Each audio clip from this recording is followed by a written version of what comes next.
Hey guys, tonight we find ourselves standing at the edge of a medieval city just as dawn breaks. The sky a sleepy watercolor of gray-blue and smoke-filtered peach. You can smell the place long before you actually step into it.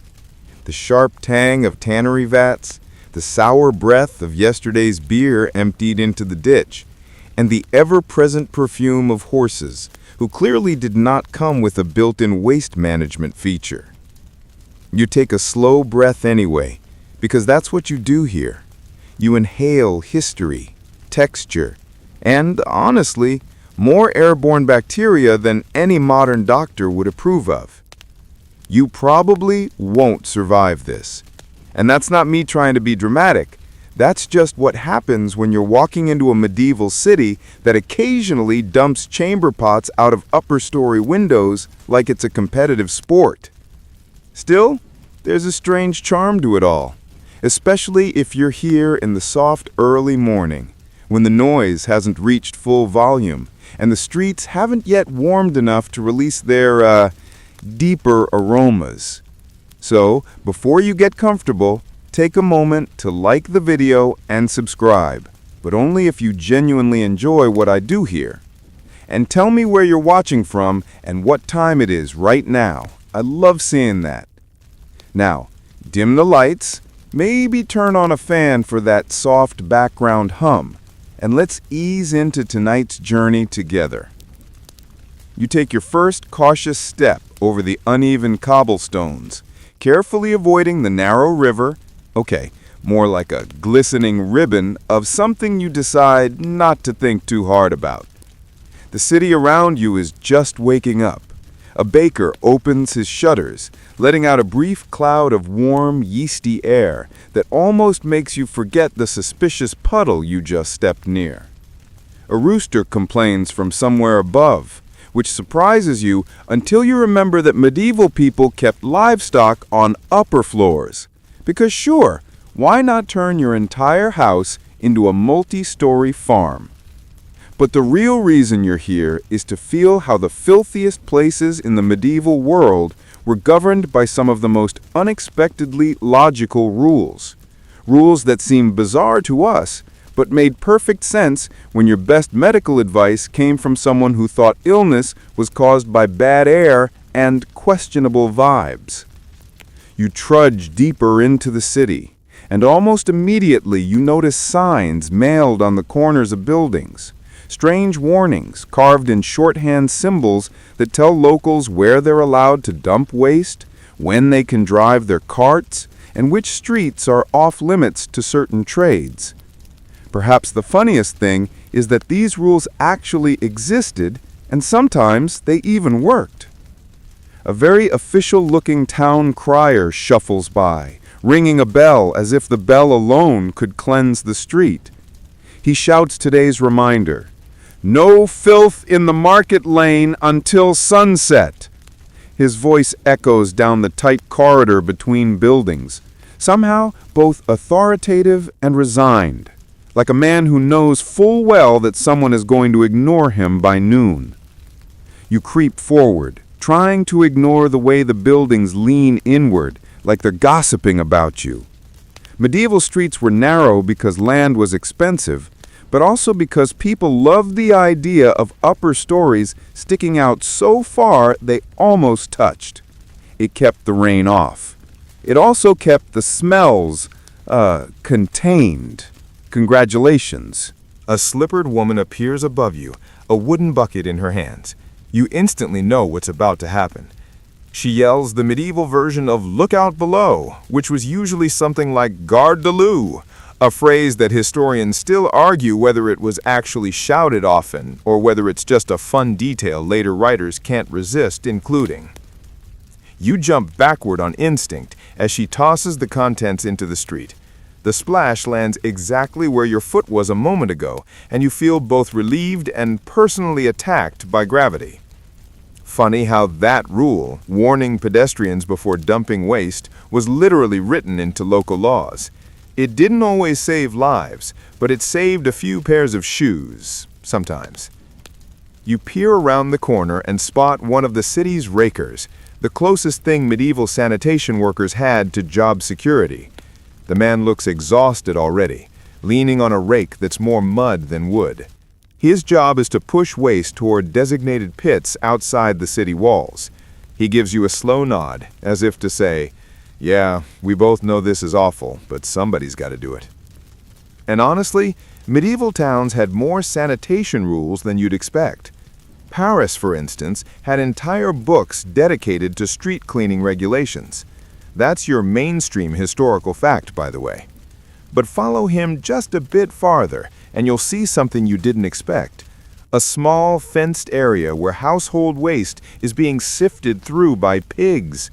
Yes, pigs were legally allowed to roam the streets in many cities because they acted as natural garbage disposal units. That's your quirky fringe tidbit.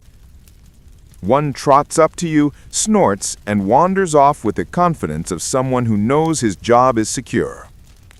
You pick your way through the maze of alleys, and up ahead you spot a wooden sign depicting a crude drawing of a hand holding a broom. That's how medieval people marked cleaning days. Once a week, usually Saturdays, the town ordered everyone to sweep in front of their homes. Some places even had rules about how high your collected dirt pile was allowed to be before the raker cart came by. Historians still argue whether these laws were actually enforced or whether they were more like guidelines everyone agreed sounded great but ignored whenever nobody was watching. Kind of like modern gym memberships. As you move ahead, you feel the ground become slipperier under your boots. A brewer's apprentice is tossing the leftover mash from beer making into a gutter channel, and it's turning into a sticky caramel river you do not want to fall into. Breweries were legally required to dump their waste in specific zones, partly to keep the city livable, and partly because the mash attracted rodents the size of small cats. And you thought your neighborhood raccoon was bold. But the real treasure of this morning walk is the site waiting near the main crossroads, the public latrine. It's a stone structure built over a running water channel, a medieval mystery that somehow ended up cleaner than half the houses in town. The smell isn't great, but compared to chamber pot rainstorms, it's practically a spa experience. Town laws required these latrines to be scrubbed regularly, and special fines existed for people who misused them. You decide not to ask too many questions about what counted as misuse. A monk passes by you muttering about sin, filth, and the inevitability of divine judgment, but even he pauses to appreciate the relative cleanliness of the latrine. A rare moment of medieval zen. You continue walking, stepping carefully as you navigate the uneven terrain. A child races past you, nearly tripping over a broken wooden bucket left in the street. Interestingly, regulations existed stating that anyone who left dangerous objects on public pathways could be fined. Another rule that sounds modern until you look around at the 10,000 things everyone has casually left lying on the ground. A baker's cart rattles by, the wheels caked with layers of hardened mud. The driver tries to turn a corner too sharply and nearly tips the cart into a livestock pen. He swears softly, adjusts his load, and continues on, his face glowing with the frustration of someone who is already behind schedule because the roads are so clogged with puddles, animals, and, honestly, just life. You pause before another narrow passage where a wooden plank runs above your head, connecting two buildings. A man stands on it, sweeping rooftop debris into a basket. Many towns had rules requiring people to maintain their roof lines, because dried leaves and thatch invited fire, and fire could spread through the whole city faster than gossip about your neighbor's questionable brewing practices. And your walk is only just beginning. You look down at your boots, already splashed with more history than most museums would allow inside. You step forward anyway, because this city, messy, chaotic, and strangely alive, works thanks to its bizarre rules. Rules that make no sense today, but kept thousands of people functioning in conditions that would make any modern street cleaning crew file a complaint. Up ahead, a bell rings again. The morning is officially here. And so is the filth, and the rules that tried, sometimes desperately, to tame it. You keep walking, brushing cobblestones with your fingertips, feeling the uneven bumps and the occasional squish of mud or something worse between your boots. Your eyes flick upward to the market district, where the colors of fabric catch the early light. And immediately, you notice something peculiar. Not all of these fabrics are allowed. Some of the silks glint too brightly, the furs are too luxurious, and the colors might be the wrong hue for someone of your rank. Welcome to the world of sumptuary laws, where your wardrobe is basically a legal document, and one wrong choice could earn you a fine, or worse, public humiliation. You probably wouldn't survive trying to wear purple robes here if you weren't royalty. The rules didn't just regulate status, they preserved it, which was important when social order depended on instantly reading someone's financial and social position. And honestly, the city guards loved a little moral policing. It gave them something to do other than watch for pickpockets. You pass a tailor hunched over a workbench, hands stained with dye, eyes squinting at a half-finished tunic. He's quietly muttering about the new edict forbidding certain types of embroidery for merchants. Historians still argue whether these laws were genuinely enforced or more like gentle suggestions. But the threat of public shaming made most people obedient enough. Some of the laws are delightfully absurd from your modern perspective. For instance, in 14th century England, no one below the rank of earl could wear cloth of gold or silver thread. And forget about extravagant hats. Imagine being called out in front of the town square because your felt cap was just a shade too deep in color. You smile because, in a strange way, it's almost like fashion police meets medieval morality squads. As you wander deeper into the market, you notice a woman being escorted out by two guards. Her cloak is far too richly colored for her social station. You can hear her protests, half indignant, half pleading. The crowd murmurs, part scandalized, part entertained. This was medieval law enforcement at its most theatrical. And oddly enough, it worked. People dressed appropriately, mostly to avoid embarrassment, which was a powerful motivator when public perception dictated survival. You step past a fruit stall where a boy is stacking apples with meticulous care. Each one is arranged in color gradient, not because the boy cares, but because there's a law regulating how merchants could display their goods.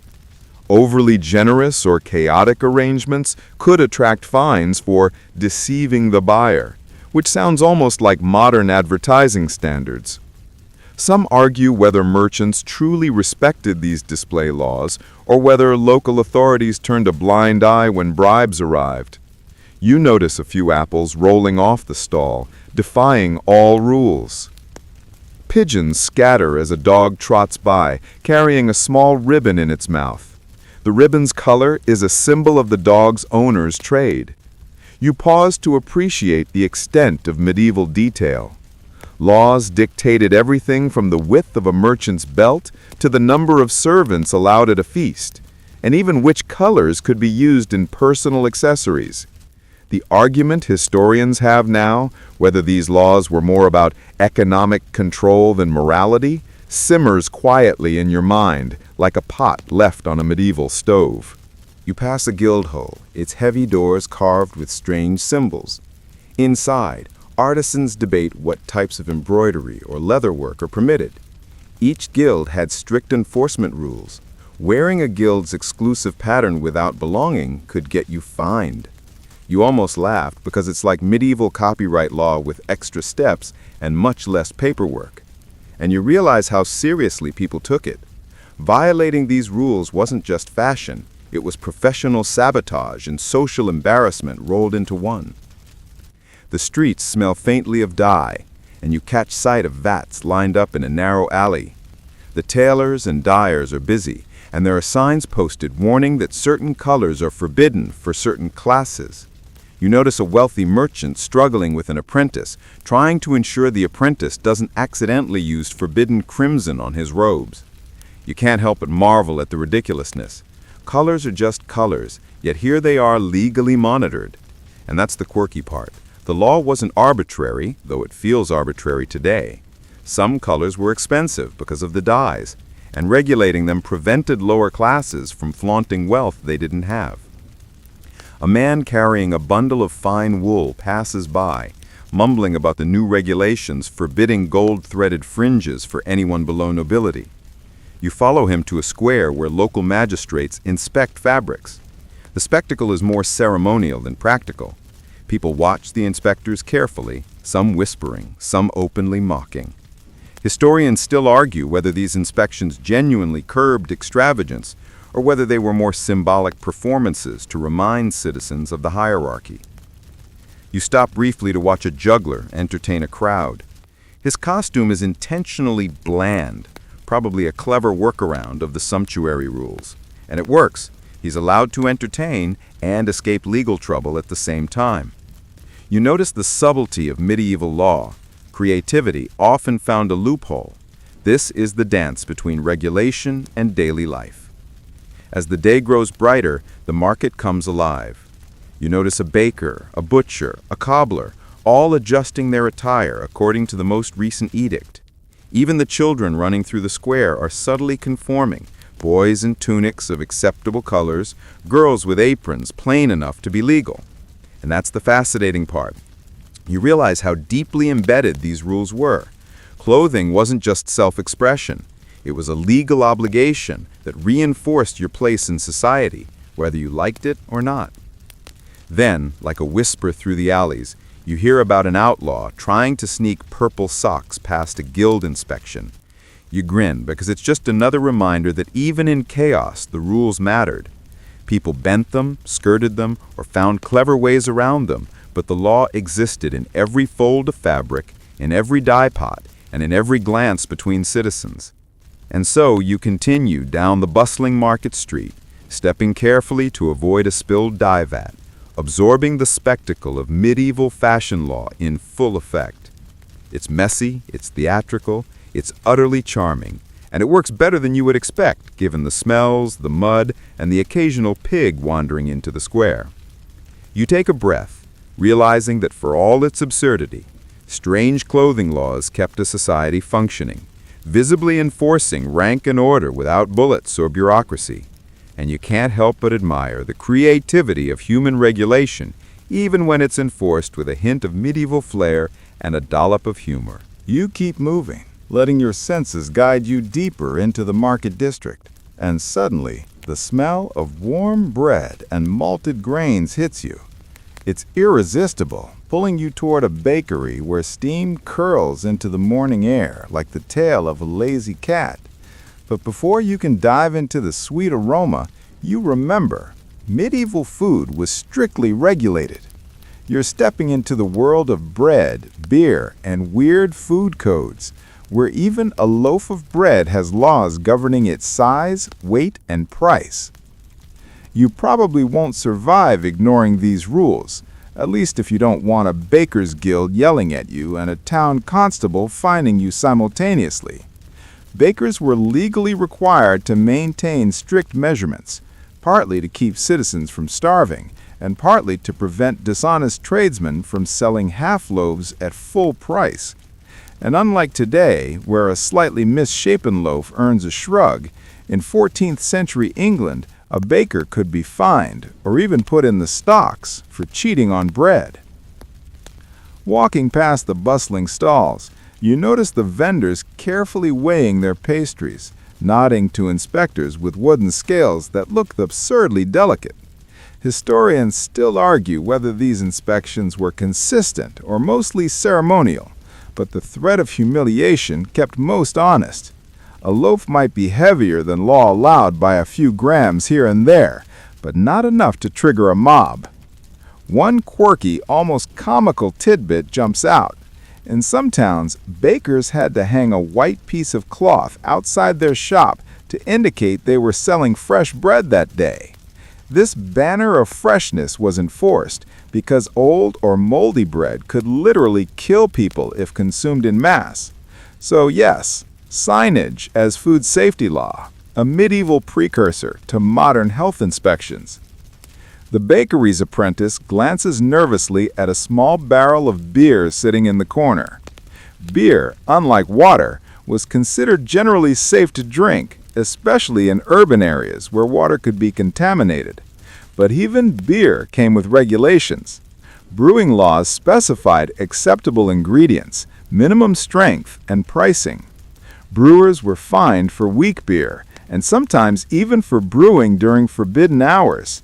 You step closer to the counter, watching as a stout baker kneads dough in a rhythm almost meditative, fingers coated in flour and sweat. The bread he produces isn't just food, it's a legal obligation. Bakers had to maintain the correct weight and shape for loaves. If the bread failed inspection, the baker could be publicly punished, sometimes in creative ways. You can't help but smile at the thought. Here lies the man punished for underweight bread. Let's hope he bakes well next week. Behind the bakery, in a shadowed alley, you notice a curious sight. A small barrel labeled for public sanitation. Yes, you've stumbled upon a fringe fact. Some cities mandated that leftover food or brewing mash be collected in barrels and then given to pigs or other animals. A surprisingly practical law that helped dispose of waste, feed animals, and reduce rotting piles in streets. Your boots almost squished the remains of some of last night's beer spills, and you shiver, realizing just how literal food for the pigs could get. Moving away from the bakery, you wander into a small square where a meat inspector is making rounds. You see him carefully checking the fat-to-lean ratio of a side of pork. Medieval towns were surprisingly concerned with hygiene in trade, even if the logic behind some inspections seems strange today. He nods at the butcher, mutters something about proper salt curing, and moves along. Historians still argue whether these inspections significantly reduced illness, or if they mostly serve to uphold guild prestige and maintain market fairness. You spot a curious contraption near a brewer shop, a small scale with weights designed specifically for ale casks. Brewers were required to ensure the beer's volume and strength met certain criteria, or they could face fines. You imagine medieval auditors dragging barrels into town squares, meticulously testing their alcohol content. Somehow, despite the chaos, this system mostly worked. People drank safely, merchants remained honest, and society didn't collapse under a wave of watered-down ale. Suddenly, a child darts past, balancing a loaf of bread on his head. You almost tip him over, but the kid is surprisingly agile, likely trained to respect the strict laws surrounding food delivery. Sometimes even mandated that bread be delivered promptly and untouched. Old bread could not legally be sold in certain markets, a rule aimed at preventing hunger and rebellion alike. In the next alley, a woman is carefully measuring flour with a carved wooden scoop. You notice small notches scratched into the handle. These were local standard measurements because, of course, medieval measuring systems varied wildly from town to town. Mismeasured bread could result in fines, imprisonment, or public shaming. And yes, historians still argue whether enforcement was truly consistent or if it depended on the whims of local authorities. Peeking into a nearby tavern, you see barrels of beer, rows of mugs, and a ledger tracking who drank what and when. Beer consumption itself was regulated. Drunkenness was frowned upon, partly for moral reasons, and partly because a disorderly populace was expensive to manage. French tidbit: in some towns, there were even laws specifying that patrons could only drink in designated areas to prevent street brawls. You wander back toward the open square past stalls selling cheese and dried fish, and notice a sign detailing penalties for selling underweight cheese. The law is oddly specific. Too little rind, and it counts as fraud. Too much, and the merchant is wasting valuable resources. Bread, beer, cheese, even fish, they all come with their own layers of regulation, And remarkably, the system functioned well enough to feed tens of thousands of people in towns that otherwise had no modern refrigeration or storage.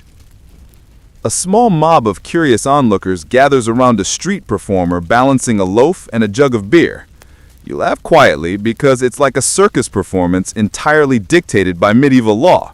Too heavy, too light, spilled beer, or crushed bread, any of these could technically incur fines. The performer's skill is not just artistic, but legal. Finally, you pause in front of a large decorative fountain. You remember what the sanitation raker said earlier. Water for baking had to meet certain criteria too.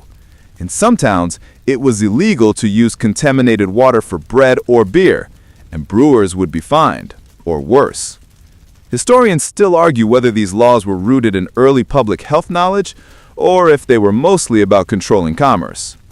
As the morning sun climbs higher, you realize that these bizarre food regulations, laws about weight, quality, ingredient purity, and even presentation, weren't arbitrary. They were designed to keep people alive, prevent rebellion, and maintain order.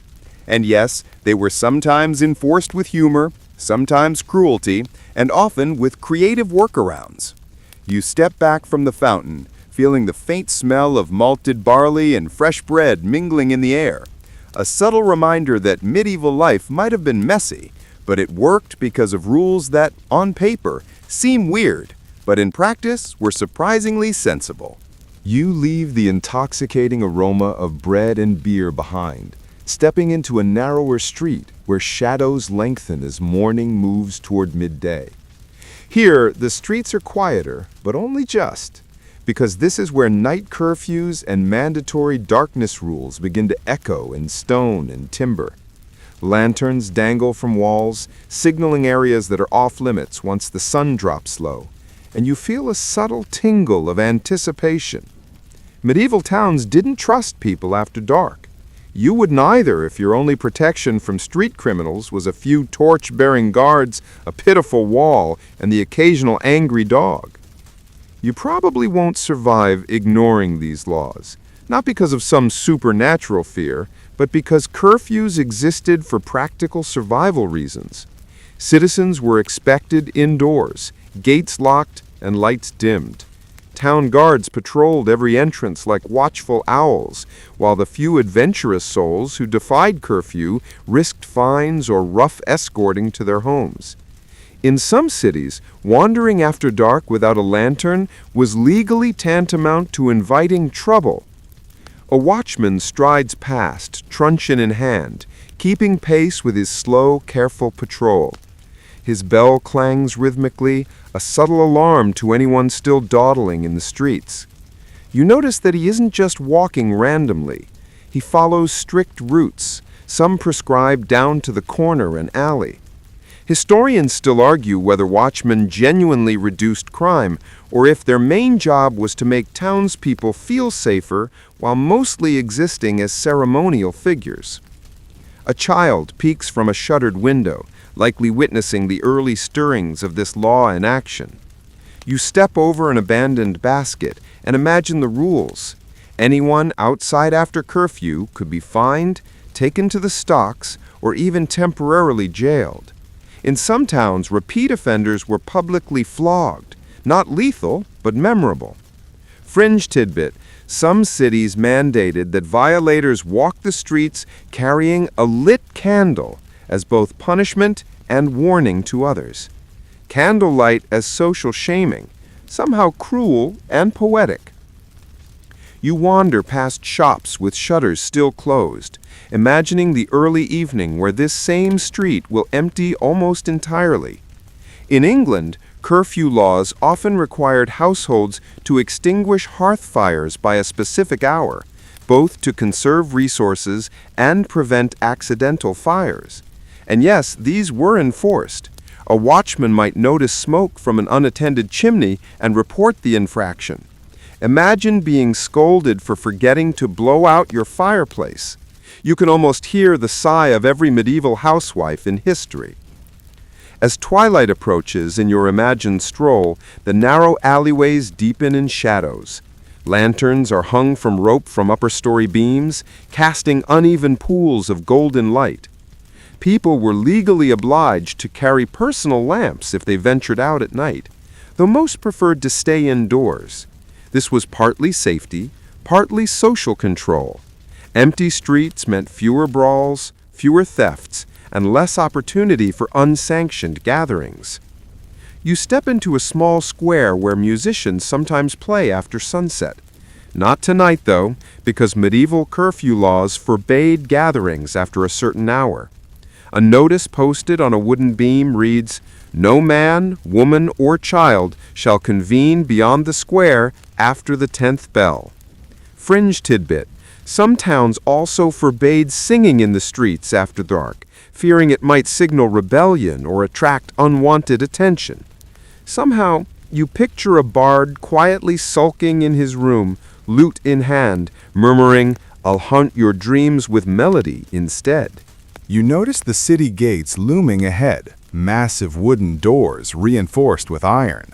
At night, these gates closed and a sentry ensured that no unauthorized person passed. Travelers arriving after curfew were detained, questioned, or turned away entirely. In some towns, the late arrival would even be fined for the guards' trouble, because bureaucracy wasn't a modern invention. Historians still argue whether closing gates at night genuinely kept towns safer or if it primarily reinforced the illusion of control.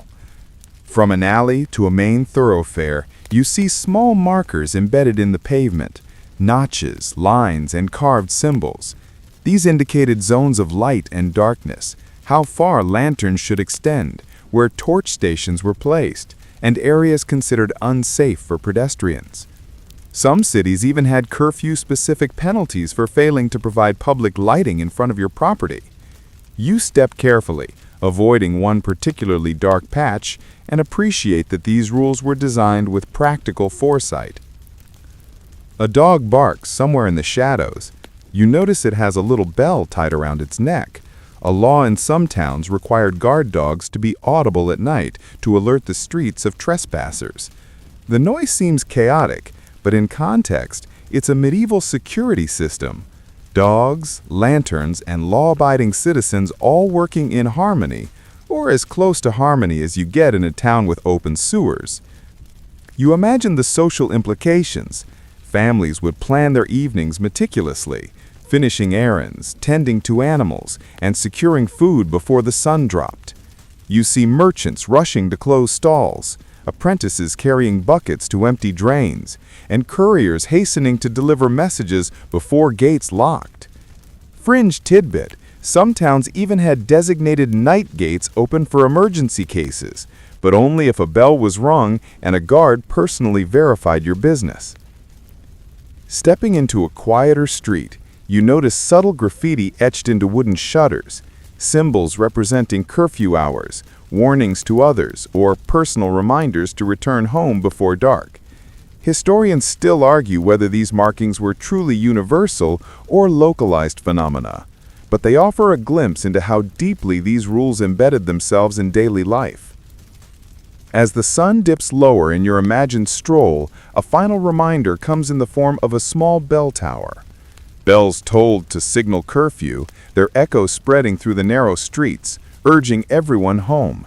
And somehow, amidst all the filth, fashion laws, and food codes you've seen so far, these curfews and darkness rules feel practical. Dangerous streets become slightly safer, fires are reduced, and human chaos is channeled into predictable patterns. You take a deep breath, feeling the transition from day to night as the first faint shadows creep along the cobblestones. You realize that mandatory darkness wasn't about control for the sake of control. It was about survival, order, and the delicate management of chaos in streets that offered none of the comforts you take for granted today. You step inside a quiet, narrow lane, the smell of wood smoke mixing with the faint sweetness of leftover bread from nearby stalls. The light softens, and you notice the small dwellings where people lived, ate, and slept. This is the realm of marriage, bed, and household regulations, where laws dictated intimate parts of life, from who could marry whom to how beds were constructed and shared. You probably won't survive breaking these rules, or at least, you won't survive the public humiliation and fines that followed. In medieval towns, marriage wasn't just a personal affair. It was a social contract enforced by law. Marriages required public announcements, sometimes even approvals from local authorities. If you tried to marry without notice, you could be fined or forced to pay compensation to families involved. Historians still argue whether these laws were truly enforced everywhere, or whether enforcement depended on local officials' patience and wealth. You pass a wooden home where a couple carefully arranges their bedding. Beds were surprisingly regulated. In some towns, rules specified that each person's bed could only be so wide, and that beds had to be raised off the ground to prevent vermin infestations. Fringe tidbit: in parts of England, some towns mandated separate blankets for each spouse to prevent the spread of lice, a law that seems oddly practical today. A child peers through the doorway, eyes wide as you pass. You remember that in addition to beds, houses themselves had construction rules. Fireplaces had to be placed a certain distance from walls, chimneys had to rise above roof lines, and kitchens needed drainage channels. These rules weren't arbitrary. They existed to protect life in densely packed homes. You walk past a courtyard where neighbors are gossiping about a recent elopement. There were laws governing consent and the timing of marriages, partly to prevent disputes over property and inheritance. Breaking them could result in forced annulment or hefty fines. You notice the subtle tension in the air. Social order depended on following these deeply personal, yet highly regulated rules. Inside one home, a small bed with curtains hangs against the wall. Privacy in medieval times wasn't just courtesy, it was codified law. Curtains were required in some towns to prevent neighbors from seeing into bedrooms, especially for married couples. The town's concern with decency extended to furniture placement and even the number of people permitted in a single room. Fringe tidbit: in parts of England, unmarried couples sharing a bed could be arrested for public scandal. You step over a threshold into a communal courtyard where multiple families live in adjacent homes. Courtyards had their own regulations. Noise levels, cooking times, and waste disposal were controlled to prevent disputes and maintain hygiene. Historians still argue whether these rules were universally respected or selectively enforced depending on social status. A woman appears carrying laundry, carefully placing it on a line between two homes. Some towns had laws specifying how far lines could extend over shared spaces to prevent arguments. You smile at the practical absurdity, clothesline laws, but it makes sense. Tension over shared spaces could escalate quickly, so rules were written to prevent chaos. You pause by a home where a husband and wife are seated on opposite sides of a narrow bed, reading aloud from a prayer book. Beds, furniture placement, and sleeping arrangements were tightly regulated to prevent both disease and moral scandal. Fringe tidbit: widows were sometimes required to sleep separately from extended family until a period of mourning passed, and children could not sleep with parents after a certain age for both health and social propriety. Stepping outside, you notice a well-used path leading to the town's communal bathhouse. Household regulations dictated bathing routines, times, and who could use public facilities. Not following these rules could trigger fines or social ostracism. You realize that even hygiene, intimately connected to marriage and domestic life, was deeply regulated for safety and social cohesion. You pass a couple of homes where furniture, bedding, and household tools are being measured and inspected by local officials. Some medieval cities required that beds and chests be constructed to precise specifications, often linked to taxation and household wealth. A bed larger than allowed could trigger extra fees. Furniture smaller than required might be seen as neglect. Historians still argue whether these inspections were regular or sporadic performances meant to display authority. You noticed children playing in a small courtyard, yet even their movements were subtly influenced by household laws. Curfews, noise regulations, and the number of occupants per dwelling shaped daily routines from a young age. Fringe tidbit: in some towns, children were legally forbidden from sharing beds with servants, a rule intended to prevent the spread of lice and maintain social hierarchy. Passing a wooden door, you noticed etched symbols near the handle, household codes reminding residents of fines for improper cooking smoke, improper bedding storage, or failure to maintain doors and windows. Some houses even had small mirrors or metal markers indicating inspections had been passed. The precision with which private life was regulated surprises you, but the logic is undeniable. Safety, hygiene, and social order depended on it. You walk past the small vegetable garden behind the home, where herbs and medicinal plants grow. Some towns required that households maintain certain herbs for health purposes. Failure to do so could be reported to local authorities. You remembered the baker's apprentice, the pig in the street, and now a household garden, all bound by law in one way or another. Finally, you reach a wooden bridge leading out of the residential quarter. You pause and realize that medieval household rules, while intrusive, were designed for survival, health, and order. Beds, marriages, and domestic practices were more than personal choices. They were part of a broader societal structure that relied on compliance, subtle intimidation, and social norms reinforced by law. As you step onto the bridge, the sound of running water mingles with distant bell chimes, reminding you that even private life in the Middle Ages was public in a way you'll never forget. These laws, strange and invasive as they seem, worked. And as you continue your walk, you feel a deeper appreciation for the order underlying chaos, the invisible rules that shaped medieval life down to the very sheets you'd sleep on if you lived here. You leave the bridge behind, the soft rush of water fading into the background, and step into the slightly wider lanes of the market outskirts. Here, the animals with legal jobs come into view: pigs, horses, and even birds, each operating under bizarre yet strangely logical medieval regulations. You probably won't survive ignoring these rules, at least if you don't want to be fined, chased, or, in the case of certain pigs, accidentally trampled. The first creature you notice is a pig ambling down the street, snout low, nostrils flaring. In many towns, pigs were legally permitted to roam in designated areas, serving as the city's natural garbage disposal. Oddly enough, medieval laws required pigs to wear a ring in their snout to prevent them from rooting too aggressively in gardens. Historians still argue whether this practice was widespread or largely anecdotal, but you watch the little iron circle glinting in the morning sun and nod in approval at human ingenuity. Nearby, a horse-drawn cart rattles along the cobblestones. Horses weren't just transportation, they were regulated animals.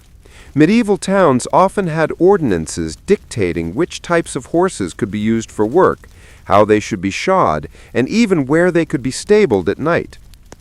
Fringe tidbit: some towns required horses to be registered and branded for taxation purposes, a medieval precursor to modern license plates. A group of geese waddles past, surprisingly well-behaved. In some cities, geese were legally tasked with guarding property or signaling danger. Their owners were accountable for the geese's behavior, and townspeople could complain if the geese were unruly. You watch as a particularly proud gander struts, and it's almost impossible not to imagine him wearing a tiny uniform of authority. You pass a baker's alley where a cart full of chickens is being inspected. Chickens, too, had regulations. They had to be confined within certain boundaries and couldn't roam freely in markets except during specific sanctioned days. Violating these rules could incur fines or the confiscation of birds. Fringe tidbit: some records suggest that chickens were used to detect theft. If they panicked, guards were to investigate. Somehow this makes sense in a world with minimal lighting and no CCTV. A horse trots past, its hooves ringing like deliberate punctuation on the street. You notice the driver adjusting the harness carefully. Horses pulling carts were subject to weight limits, travel restrictions, and feeding regulations. In some towns, it was illegal to overwork a horse during market days or festival events. Historians still argue whether these rules were truly enforced or primarily served to keep merchants' reputations intact. A few steps ahead, a man sweeps the street while a mule grazes nearby. You realize that mules, horses, and oxen had specific areas where they were allowed to work, and rules often dictated the timing of their labor to prevent accidents in crowded lanes. Fringe tidbit. In some towns, violating these schedules could result in fines or public shaming, sometimes humorously displayed on a board in the market square. You move past a small pen where pigs are waiting to be taken to market. The pen has signs posted with maximum occupancy limits, feeding times, and penalties for escape.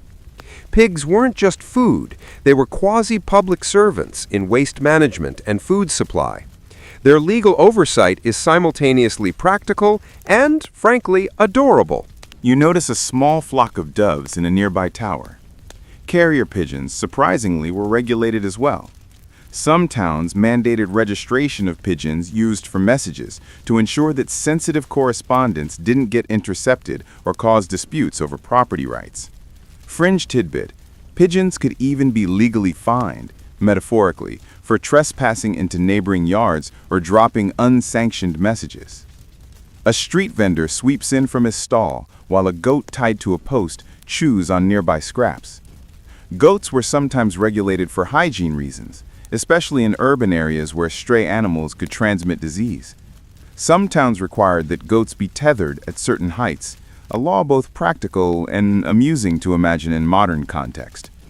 Historians still argue whether such animal laws significantly reduced property damage or simply gave local authorities more control over urban chaos. You continue walking, passing a butcher's alley where dogs linger. Dogs had roles too, guarding property, assisting with herding, or even acting as scavengers under strict supervision. Owners were accountable for bites, noise, and any mischief. Fringe tidbit: some towns required dogs to wear collars with identification marks, a medieval form of licensing that is surprisingly familiar. Ahead, a pair of horses are being prepared for a ceremonial parade. Their manes are braided according to specific town rules, and a town official inspects the harness. The law dictated ceremonial appearance and public display, combining aesthetics with legal precision. You almost chuckle because even the pomp of a parade had its own set of binding regulations. Passing a tiny alley, you notice a rat trap nailed to a wall. While not exactly an animal with an official job, towns occasionally legislated the control of vermin in public spaces. Laws dictated that property owners maintain traps, fences, or cats to keep rat populations in check. Fringe tidbit: some records indicate fines for negligent vermin control, proving that medieval lawmakers were remarkably forward-thinking. You glance up at a balcony where a man holds a small falcon. Birds of prey, like falcons, were heavily regulated in hunting laws. Ownership, training, and hunting rights were carefully monitored, sometimes even linked to social rank. Historians still argue whether these falconry regulations were enforced mainly for conservation or to maintain aristocratic privilege. As you reach the edge of the district, a cow ambles slowly past, guided by a young herder. Cattle were regulated for grazing, movement, and ownership.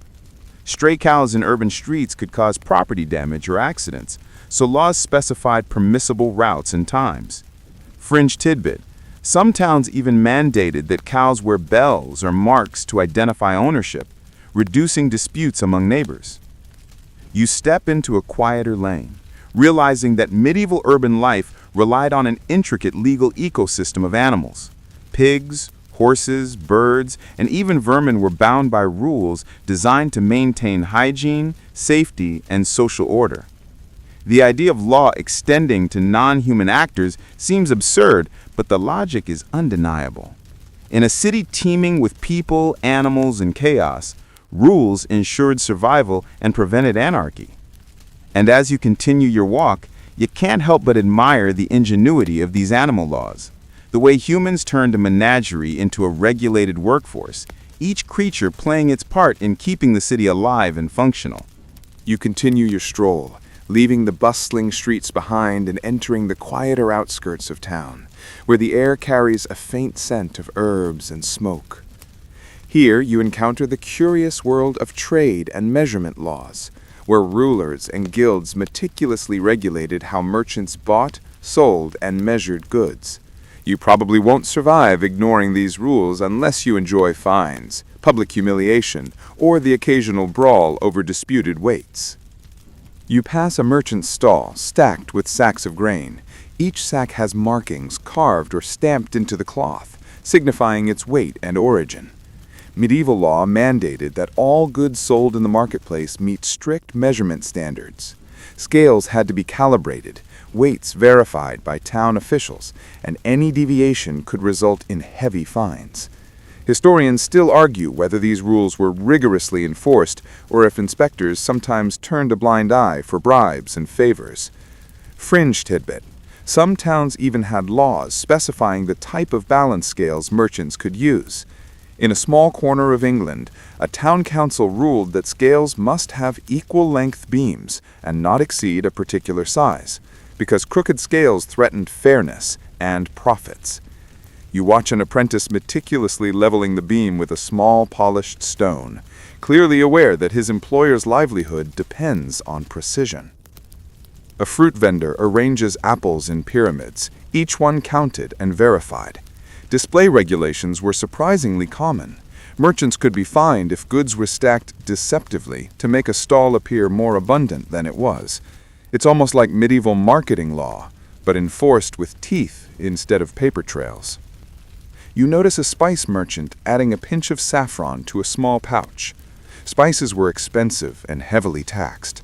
Medieval governments and guilds strictly regulated the sale of exotic spices, both to preserve revenue and prevent adulteration. Fringe tidbit. In some cities, adding a grain of cheaper turmeric to saffron without disclosure could lead to imprisonment. You wonder if modern food fraud lawsuits are really just an evolution of medieval paranoia. As you move down a cobblestone alley, you notice a public notice nailed to a post. Weights and measures inspection in town square at sunrise. The town clearly took the system seriously. Guilds often organized these inspections, and inspectors were empowered to confiscate goods, levy fines, or force merchants to redo calculations in front of witnesses. Historians still argue whether inspections actually improved commerce or mostly intimidated small traders into compliance. You step past a stall selling cloth. Fabric merchants were heavily regulated because cloth was both a luxury and a social signifier. Regulations dictated thread count, length, and sometimes even color gradation. Fringe tidbit. Selling a bolt of fabric shorter than advertised could result in a public apology posted outside the shop, a medieval shame wall before the internet made it famous. A small crowd gathers around a young apprentice using a set of weights to measure sugar. Sugar was rare, expensive, and carefully accounted for. Town laws ensured that merchants didn't cheat their customers, which was crucial in societies where starvation and hunger were real threats. You notice that the crowd is half curious, half terrified, a subtle reminder that law worked best when people watched each other closely. Passing a bakery, you remember the bread regulations from earlier, and you notice how trade rules intersected with food laws. Flour had to be weighed, baked loaves inspected, and prices fixed according to guild guidelines. Fringe tidbit. In some regions, bakers were legally obliged to announce any shortage of flour publicly, lest rumors trigger panic. Historians still argue whether these announcements were effective or simply ceremonial gestures. A blacksmith hammers away in a small forge. Metals were also regulated, especially precious ones. Laws dictated weight, purity, and alloy content. You watch sparks fly, realizing that every ingot and nail might have a hidden legal backstory, ensuring that craftsmen didn't cheat buyers or their own guilds. Moving down the street, you encounter a tiny apothecary. Herbs, powders, and tinctures were measured according to exacting rules, both to ensure efficacy and prevent poisoning. Fringe tidbit: in some towns, apothecaries were required to store ingredients in marked jars sealed with wax to prevent substitution. You think of this as a medieval version of tamper-proof packaging, centuries before it became standard practice. You notice a small wooden scale on a vendor's table, a simple beam with two hanging pans.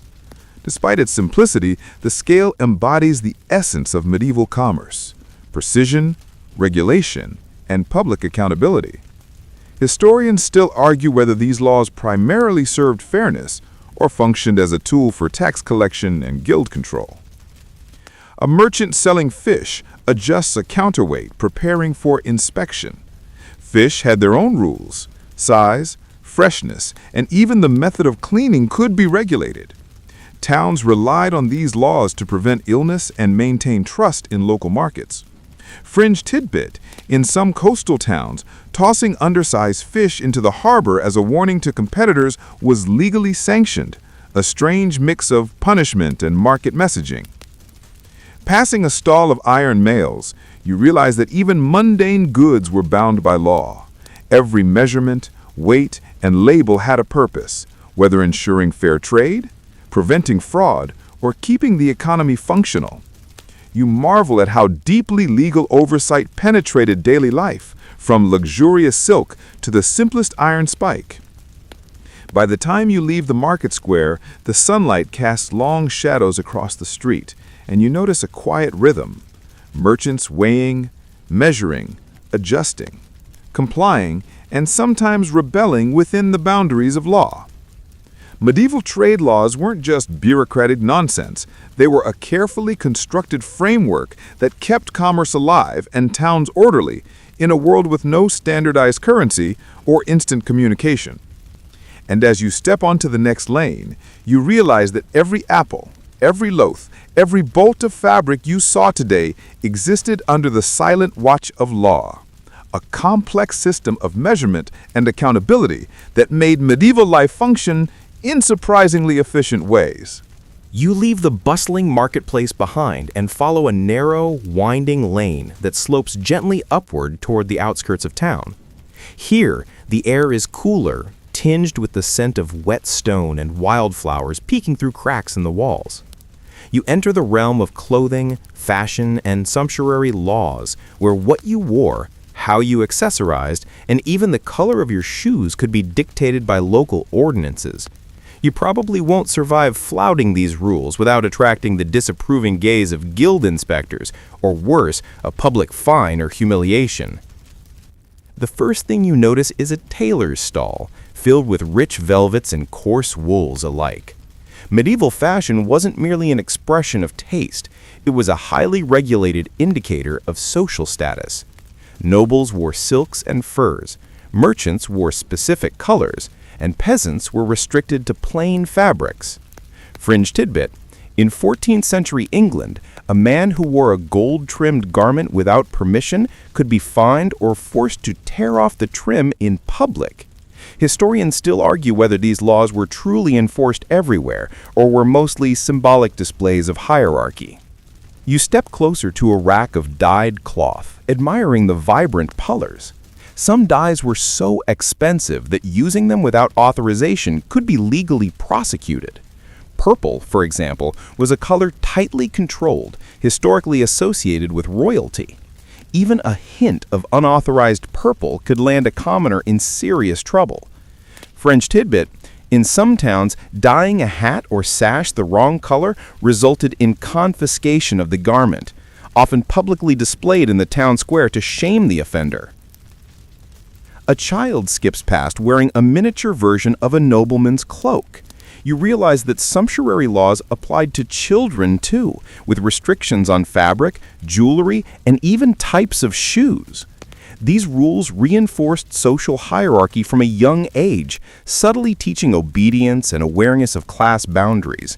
Historians still argue whether such early regulation influenced social mobility or merely entrenched inequality. You pass a woman examining a row of gloves. Gloves weren't just fashion, they were legally regulated. Materials, length, and embellishment all came with rules, ensuring that only certain social classes could flaunt their status. Fringe tidbit: some towns required that merchants mark gloves with colored threads to indicate permitted buyers, a medieval barcode of sorts. A tailor adjusts a belt on a passerby, ensuring it meets legal standards. Belts, buckles, and even hat shapes were specified by local ordinances. The bizarre logic makes sense. Visual markers prevented deception, reinforced hierarchy, and helped officials identify imposters or thieves.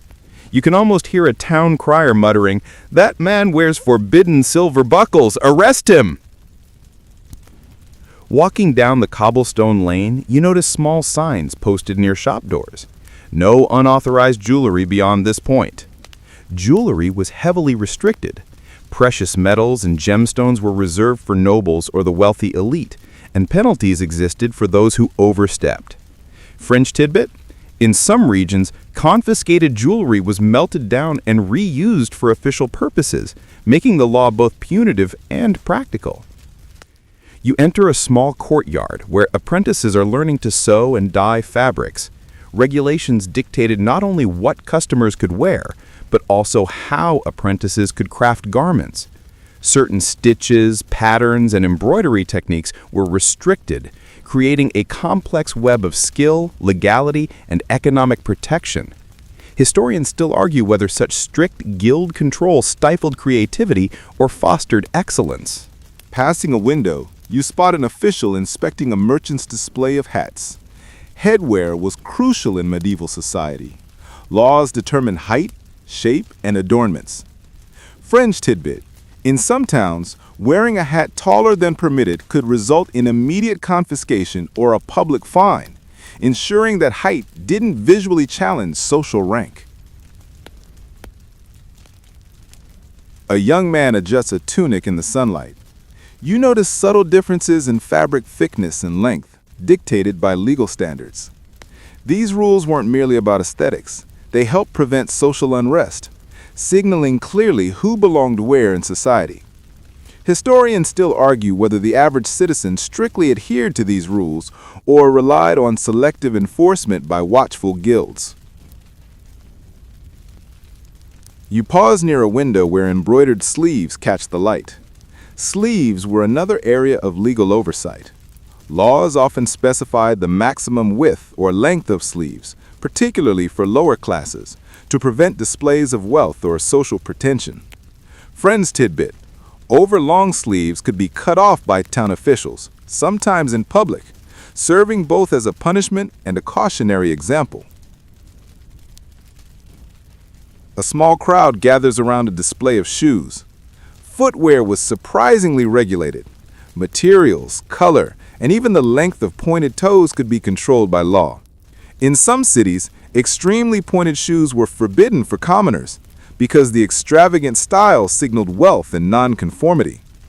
You imagine a peasant wincing as a guard measures his footwear, the absurdity of law and fashion colliding. Passing a boutique filled with belts and brooches, you realize that sumptuary laws were more than aesthetic. They maintained social clarity, economic stability, and moral codes. Fringe tidbit: some towns mandated that every garment be tagged with a colored cord indicating social class and marital status. Imagine modern fashion run by medieval bureaucracy. You walk past a large tapestry displayed in the sun. Even artistic displays were regulated. Embroidery depicting noble events or heraldic symbols required permission. Unauthorized use could result in fines or seizure. Historians still argue whether these laws prevented cultural appropriation or simply reinforced rigid class divisions. Finally, You step into a shaded square watching the shadows of citizens moving in coordinated chaos. You realize that clothing laws, strange as they seem, were integral to daily life. They kept social order visible, prevented disputes over status, and ensured that everyone knew their place in society, even if that place came with ridiculous rules about sleeves, gloves, or shoe points. And as you move forward, the interplay of fabric, law, and hierarchy leaves you in awe of the medieval mind, capable of seeing both the practical necessity and the aesthetic absurdity of controlling what people could wear, in a world far less forgiving than our own. You move past the fashionably regulated streets and enter a quieter, cobblestone district where shadows cling to the walls like lazy cats. This is the zone of public behavior and morality laws, where your actions, speech, and even laughter could be subject to scrutiny. You probably won't survive flouting these rules, at least not without a hefty fine, a public rebuke, or being forced into an extremely awkward display of penance. The first thing you notice is a small square with a wooden platform in the center. This is where petty offenders were publicly shamed. Gossipers, drunkards, or people caught lying about debts might be made to wear a placard describing their misdeeds. Historians still argue whether these public punishments deterred crime effectively or merely amused the citizens. Fringe tidbit? In some towns, the offender had to wear a mask resembling a donkey while reading their confession aloud, because, apparently, shame works better with a side of humor. You stroll past a fountain where water splashes gently over the stone edge. Even simple acts like spitting or washing clothes in public fountains could be prohibited. Town ordinances dictated cleanliness, both for public health and moral order. Fringe tidbit? In some areas, spitting on the street could result in a fine equal to a day's wage, ensuring that citizens think twice before disrespecting communal space. A couple of children chase each other down the lane, laughing. In some towns, loud or disruptive behavior after sunset was legally punishable. Noise ordinances applied not just to adults, but to children, making the town eerily disciplined after dark. Historians still argue whether these rules were more about practical order or social control. Passing a tavern, you notice the bartender carefully measuring ale into mugs. Public drunkenness was strictly regulated. Some towns prohibited excessive drinking during the workday, on market days, or in certain streets. Fringe tidbit? In a few towns, chronic offenders were forced to parade through town wearing a barrel or drunkard's hat, providing both punishment and entertainment for passers-by.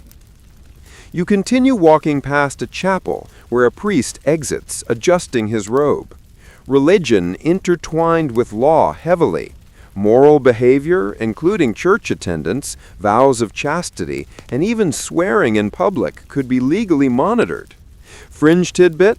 In some medieval towns, fined people for missing church services, treating religious observance as both moral and civic duty. Historians still argue whether enforcement was consistent or largely symbolic. In a narrow alley, you spot a man whispering to another, clearly sharing a secret. Gossip was surprisingly regulated. Some towns required that false accusations be punished as slander, and citizens could sue neighbors for circulating harmful stories. Fringe tidbit? In certain records, town councils required public apologies from gossipers, sometimes performed while holding a candle in each hand, an oddly theatrical legal remedy. Passing a market stall, you notice that merchants are careful to speak only in approved terms when advertising their goods. Laws prohibited exaggeration, false claims, or offensive language. Historians still argue whether these speech regulations prevented deception effectively or simply reinforced authority over daily life. A small performer balances on a stool, juggling apples. Public entertainment was subject to regulation too. Certain acts required permission from guilds, and performers could be fined for creating disorder. Fringe tidbit: in some towns, unauthorized jesters could be forced to perform humiliating acts as a fine, turning comedy into legal compliance. You walk past a bridge where children are skipping stones. Public safety rules mandated the use of certain bridges at specified times to prevent accidents or clashes. Throwing stones recklessly could actually result in fines or corporal punishment, depending on the town. Historians still argue whether such safety laws were practical or a pretext for social control. Near the edge of the square, you see a public notice regarding sexual conduct.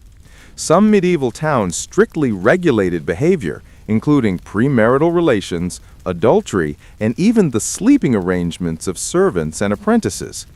Fringe tidbit: in certain jurisdictions, unmarried couples could be forced to attend church services together as penance, a combination of morality law and public shaming.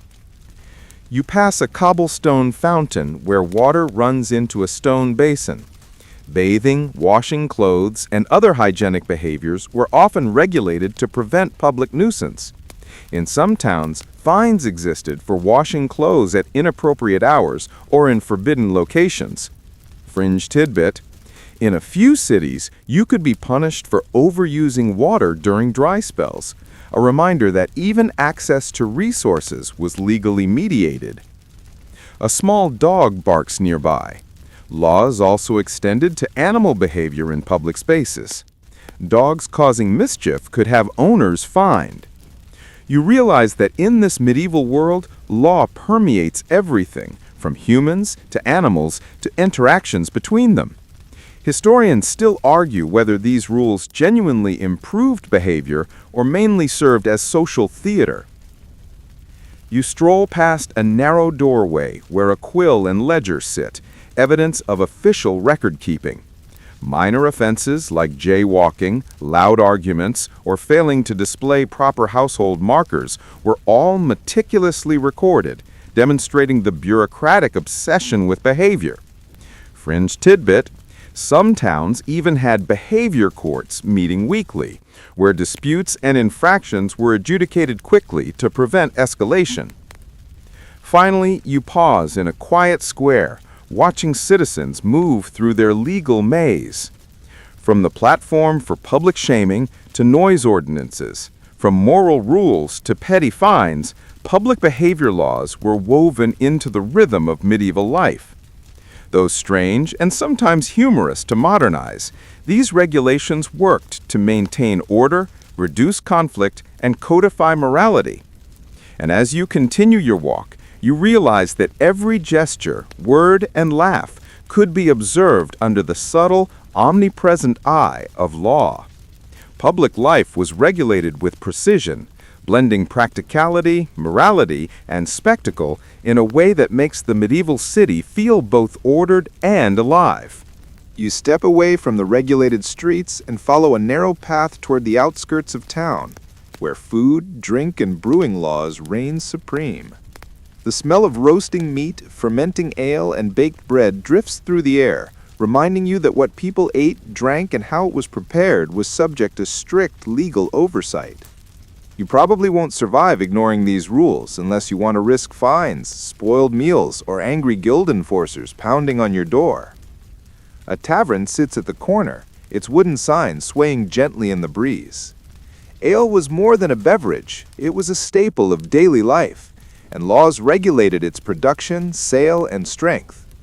Brewers were required to maintain consistent quality, use measured ingredients, and sell ale at fixed prices. Fringe tidbit: in some towns, adulterating beer with sand or bran could land a brewer in the stocks for a week. Historians still argue whether these regulations protected consumers or primarily ensured tax revenue. You step into the tavern, noticing apprentices pouring frothy mugs under the watchful eye of a master brewer. Brewing licenses were legally mandated, and inspectors could confiscate barrels if ingredients or fermentation methods weren't up to code. In England, the assize of ale from the 13th century specified both price and strength, ensuring fair trade and public health. Fringe tidbit: some brewers were legally obliged to use specific water sources or risk fines, an early attempt at quality control and disease prevention. You imagine a brewer checking his barrel's weight against a standard stone measure, silently wishing for a modern thermometer. You leave the tavern and pass a butcher's alley. Meat was strictly regulated. Slaughtering, storage, and sale all had legal oversight to prevent disease. In many towns, butchers had to belong to guilds, undergo inspections, and adhere to specific pricing rules. Historians still argue whether these regulations prevented outbreaks or mostly protected guild profits. A market stall displays fish, carefully arranged on ice. Freshness was law. In coastal towns, fishmongers could be fined for selling spoiled goods, and weighing errors were punished severely. Fringe tidbit: some towns required fish to be sold with small labels indicating catch date, an ancient version of expiration dates. You watch the vendor adjusting a small slate, making sure the day's catch is clearly marked. Bread, a daily necessity, had its own regulations. Bakers were legally required to use accurate weights, and loaves had prescribed sizes depending on price. Overcharging could land a baker in the stocks, while underbaking could lead to fines. Fringe tidbit: some towns mandated that bakers announce shortages publicly, ensuring townspeople were aware before panic set in. Passing a wine merchant, you notice the careful measurement of casks. Wine was often taxed based on volume, and adulteration, adding water or cheaper wine, was illegal. Inspections could be sudden, and fines could be severe. Historians still argue whether these laws genuinely improved quality or simply controlled trade. A small alley carries the scent of cheese. Dairy products were also regulated, including methods of production, storage, and sale. In some towns, milk and cheese were tested by inspectors for consistency and safety. Fringe tidbit: a few records suggest that cheesemakers could be publicly shamed if their product failed inspection, displayed on a special board outside the guild hall. You pass a street where herbs and spices are sold. Spices were luxury items and heavily taxed. Laws regulated both import and sale, preventing adulteration. Fringe tidbit: some spice merchants were required to display a special mark indicating authenticity. Failure to comply could result in confiscation or fines. You notice a small bakery where apprentices are kneading dough. Grain and flour were monitored closely. Millers were legally bound to grind accurately, avoid hoarding, and sell fairly. Historians still argue whether enforcement was consistent or subject to bribery and favoritism. In the street square, you see a public notice about meat prices. Food price laws were common to prevent famine-induced unrest. Bakers, brewers, and butchers had to comply, and public inspections were frequent. Fringe tidbit: some towns appointed officials to taste and approve food before sale, blending health, law, and public spectacle. You pass a kitchen window where smoke curls lazily from a chimney. Fire safety laws intersected with food laws. Overheated ovens, unattended fires, and blocked chimneys could result in fines or confiscation of equipment. Fringe tidbit: some towns required that ovens be cleaned and ashes removed at specific intervals to prevent accidental fires. Finally, you reach a quiet street lined with small homes. You realize that food, drink, and brewing laws weren't merely about taxation or health. They regulated daily survival. From the measurement of ale to the weight of bread, every morsel of sustenance intersected with law. And as you continue walking, the scents, sounds, and subtle enforcement of medieval culinary regulations impress upon you the sheer precision of a society that, despite all its oddities, understood that food, drink, and hygiene were vital to life, order, and survival. You leave the fragrant streets of food and drink behind and follow a winding path that leads toward the town's quiet, shadowed corners. Here you encounter the world of workplace and apprenticeship laws, where labor, training, and skill were strictly regulated. You probably won't survive ignoring these rules unless you enjoy public fines, humiliation, or being forcibly sent back to start your apprenticeship over from scratch. A blacksmith's forge clangs in the distance, sparks flying in the dim light. Work was a highly regulated aspect of medieval life, and guilds enforced rules to maintain quality, safety, and reputation. Apprentices had contracts specifying their duties, working hours, and living arrangements. Fringe tidbit: some towns required apprentices to wear specific clothing denoting their status, including catches or badges, so everyone knew who was legally allowed to hammer, sew, or trade. Historians still argue whether guild rules fostered excellence or merely limited competition. You pass a carpenter measuring planks with a calibrated ruler. Tools and methods were often legally regulated. In some towns, mismeasuring a piece of wood for sale could result in fines or confiscation of goods. Fringe tidbit: certain guilds even mandated that apprentices learn to recite measurement tables aloud while working, a curious mix of education, ritual, and legal compliance. You pass a tailor sewing a seam meticulously. Textile work was heavily regulated. Thread count, stitch types, and fabric preparation all fell under guild oversight. You notice an apprentice carefully counting stitches while the master inspects the finished work. Historians still argue whether these meticulous rules ensured quality or simply enforced hierarchy and control. You enter a quiet alley where cobblers shape leather shoes. Cobblers were bound by laws governing both the quality and size of footwear. Fringe tidbit: some towns required cobblers to mark their shoes with a guild insignia, proving that the work met legal and professional standards. Unauthorized or poorly made shoes could be confiscated or destroyed. Passing a weaver's shop, you see thread wound precisely into skeins. Weaving guilds regulated the entire process, from dyeing threads to producing cloth. Fringe tidbit: sometimes apprentices had to produce a sample of each cloth type for inspection before being allowed to sell in the market. You imagine the tension. One misstep, and months of effort could be rejected. You watch a group of young apprentices carrying barrels of ale to a tavern.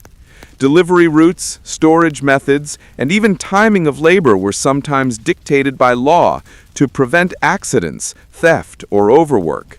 Historians still argue whether these regulations truly protected laborers or merely enforced the authority of guildmasters. You notice a small notice pinned outside a workshop. All apprentices must attend weekly instruction or face fines. Education and labor were intertwined. Apprentices weren't just cheap labor, they were students learning a trade under the law's watchful eye.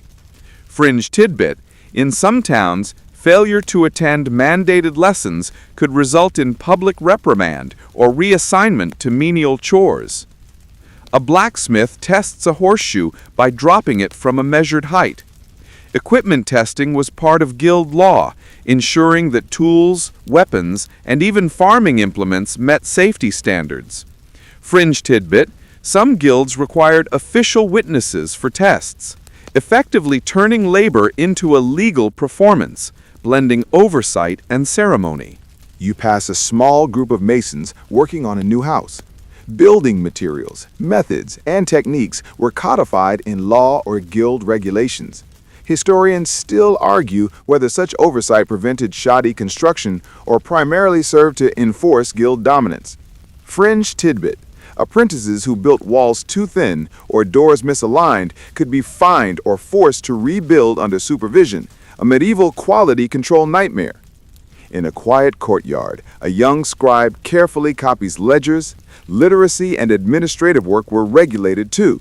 Fringe tidbit: some towns required scribes to take oaths promising not to forge records or manipulate accounts, blending trust, law, and bureaucracy.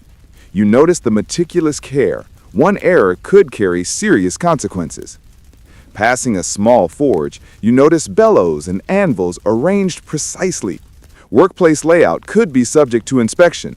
Safety, fire prevention, and efficiency all mattered. Fringe tidbit. Some towns fined workshops for cluttered workspaces that could lead to accidents. A surprisingly modern-sounding law. You glance at a notice pinned to a wall. Unauthorized work forbidden. Labor wasn't just regulated for quality. It was controlled to prevent competition, maintain wages, and protect guild authority. Historians still argue whether such rules stifled innovation or preserved stability. Finally, you step into a quiet square, watching apprentices and masters move rhythmically through their tasks. From blacksmiths to tailors, from scribes to masons, workplace and apprenticeship laws permeated every action. Fringe tidbit. In some towns, apprentices could petition guilds for leniency, but such petitions were rare and often humiliating. And as you continue your walk, you realize that medieval labor law wasn't just about controlling workers. It was about survival, quality, and social cohesion. Every hammer strike, every stitch, every ledger entry existed under a web of legal oversight, creating a society that valued order, skill, and compliance, even if sometimes the rules seemed absurdly meticulous. You leave the workshops behind and wander into the town's narrow lanes where property and boundary laws dominate the rhythm of life. Here, fences, walls, and markers are more than decoration. They are legally binding, and ignoring them could get you fined, evicted, or publicly shamed. You probably won't survive violating these medieval property rules unless you enjoy angry neighbors or impromptu legal proceedings.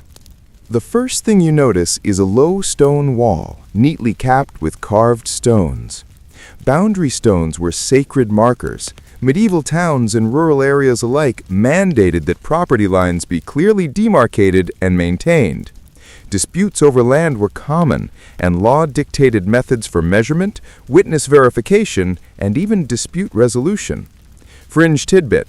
Some towns required that boundary stones be painted or inscribed with the owner's initials to prevent accidental trespassing. Historians still argue whether these measures truly prevented conflict or merely codified long-standing disputes.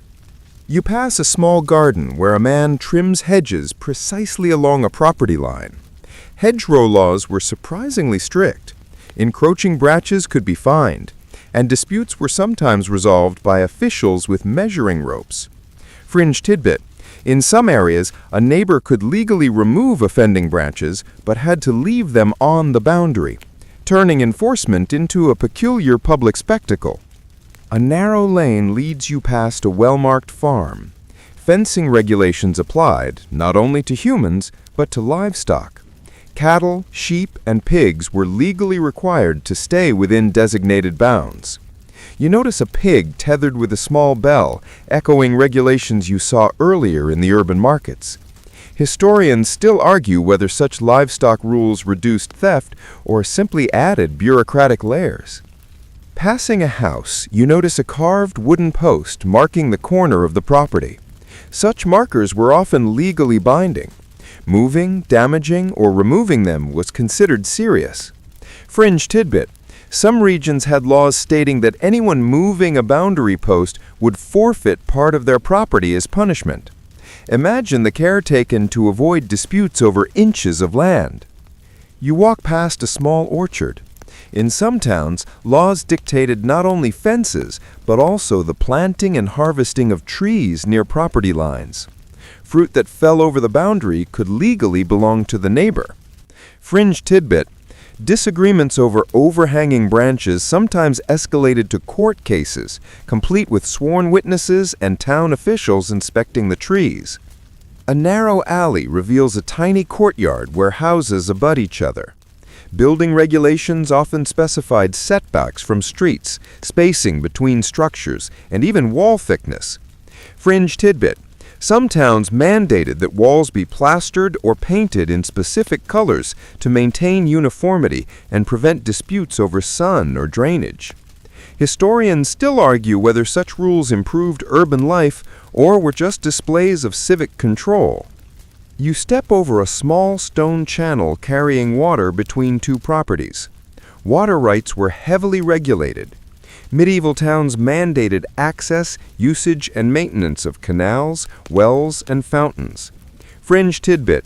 In some regions, using water improperly could result in fines, forced repairs, or confiscation of property, blending environmental management with legal oversight. Passing a narrow gate, you notice a man inspecting a fence. Fence laws were enforced with surprising rigor. In some towns, a neighbor could legally enter your property to repair a shared wall if you neglected it. Fringe tidbit: failure to maintain fences could lead to penalties calculated per foot of damaged structure, a strangely precise system for a medieval village. You glance at a small field where wildflowers creep over the boundary line. Medieval law also recognized right-of-way and access to common land. Villagers often had codified rights to pasture animals, gather firewood, or use paths through private land. Historians still argue whether these communal laws truly prevented conflict or merely formalized long-standing informal practices. Passing a tiny corner house, you notice markings etched into stone along the property edge. Such etchings were legal instruments, effectively recording ownership, boundaries, and rights. Fringe tidbit: some towns required these markings to be renewed or inspected annually to prevent disputes arising from erosion or shifting earth. You step into a wider lane, observing a row of homes with precisely maintained fences. Laws regulated not only fences but also gates, doors, and even window placement to prevent encroachment on neighboring properties.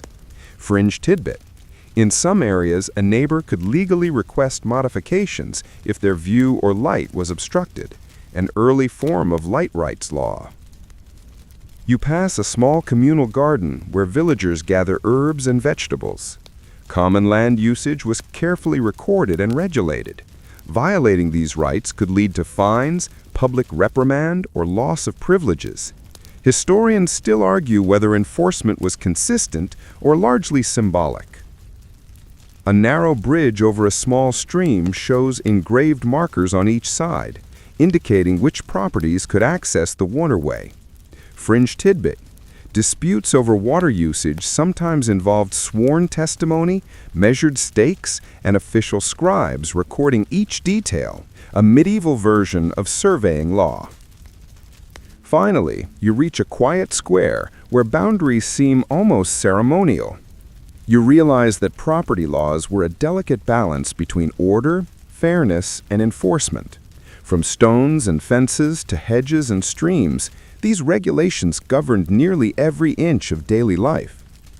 And as you continue your walk, you feel the weight of centuries of legal thought shaping every house, path, and garden. Boundaries, markers, and fences weren't just practical. They were the skeleton of order that kept medieval towns functional, peaceful, and surprisingly fair in a world without modern dispute resolution. You leave the neatly bounded streets behind and find yourself wandering along a quiet riverbank where waterways, bridges, and transport laws dominate daily life. Here, every boat, ferry, and bridge crossing is regulated, because water in medieval towns was both a resource and a source of conflict. You probably won't survive ignoring these rules unless you enjoy fines, confiscated goods, or angry townsfolk blocking your path. A small wooden ferry glides across the river, guided by a rope strung between two posts. Ferrymen were licensed and their fees regulated by law.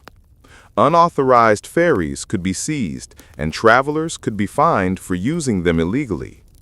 Fringe tidbit: in some towns, ferrymen were required to carry a bell to signal departures, ensuring safe and orderly crossings. Historians still argue whether strict ferry licensing prevented accidents or simply restricted commerce. Passing under a stone bridge, you notice carved markings on the pillars. Bridges were more than simple structures. They were legal instruments. Toll collection, maintenance responsibilities, and even the rite of passage were codified. Fringe tidbit. Some towns required tolls to be paid in specific coins, while others allowed payment in kind, from eggs to firewood. You wonder if this made medieval toll collectors some of the most well-fed public servants. You step along the riverbank, where merchants unload goods from small boats. Trade over water was legally regulated. Cargo had to be recorded, weights verified, and fees paid to the town or local lord. Fringe tidbit. Some rivers had laws specifying how far a boat could drift into the current before being subject to confiscation for trespassing downstream. Historians still argue whether these laws primarily protected commerce or simply reinforced territorial authority. A watermill grinds grain nearby. Water rights extended to powering mills, where upstream users could legally affect downstream neighbors. Fringe tidbit. In some regions, failure to maintain mill races or channels could lead to lawsuits, fines, or even forced repairs by the town. You notice the careful precision required to keep water flowing smoothly, a medieval engineering and legal balancing act. Passing a fishing hut, you observe nets carefully laid out. Fishing laws were surprisingly strict. Size limits, seasonal bans, and regulated quotas help prevent overfishing, protect young fish, and preserve the town's food supply. Fringe tidbit.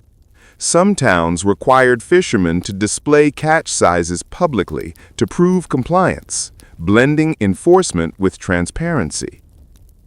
A small bridge creaks underfoot as you cross. Bridge maintenance was a legal obligation. Sometimes the nearest property owners had to contribute. Other times the town or lord was responsible. Fringe tidbit. Failing to repair a bridge could result in fines proportional to traffic use, a surprisingly modern approach.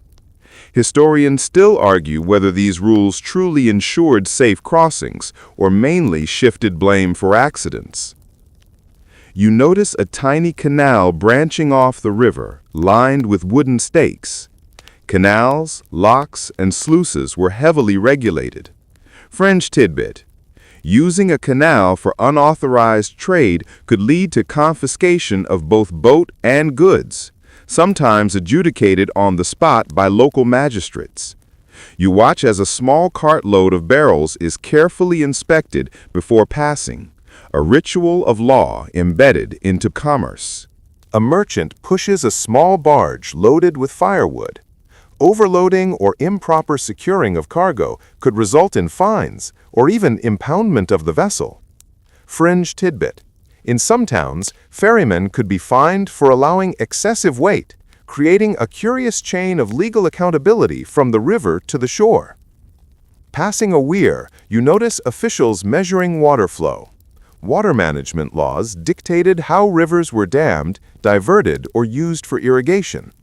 Fringe tidbit. In some records, disputes over diverted water escalated to court battles lasting years, blending hydrology with jurisprudence. Historians still argue whether these laws preserved resources or primarily enriched influential landowners. You continue along a stone quay where boats are moored. Mooring laws determined where boats could tie up, how long they could stay, and who paid fees. Fringe tidbit. Unauthorized mooring could lead to confiscation of cargo or even temporary seizure of the vessel, ensuring compliance and revenue collection. Passing a small lock, you see a miller adjusting the sluice gates. Locks and gates were regulated to prevent flooding, protect farmland, and maintain navigability. Fringe tidbit. Some towns required that locks be opened or closed at specified hours, creating a strict timetable enforced by law. You imagine the precise coordination required across the entire river system. A fishing guild inspects nets along the riverbank. Enforcement often involved guild members, blending self-regulation with public authority. Fringe tidbit. Disputes between guilds over fishing zones sometimes resulted in medieval duels of documentation, with witnesses and charters presented as legal weapons. You step onto a larger bridge, observing boats moving upstream. Bridge height, width, and clearance could be legally restricted to allow river traffic. Fringe tidbit. In some towns, construction of new bridges required public consultation and measurement to prevent obstructing existing rights. Historians still argue whether such restrictions encouraged innovation or slowed urban development. Finally, you pause at a river bend, listening to the gentle lap of water against wooden hulls. Waterways, ferries, bridges, and locks were tightly controlled because control meant order, trade, and safety. You realize that in medieval towns, law didn't just govern land, it flowed through rivers, canals, and streams, binding society together in precise and often quirky ways. And as you move on, the rhythmic sound of water reminds you that even something as simple as a river was a stage for medieval law, careful planning, and human ingenuity.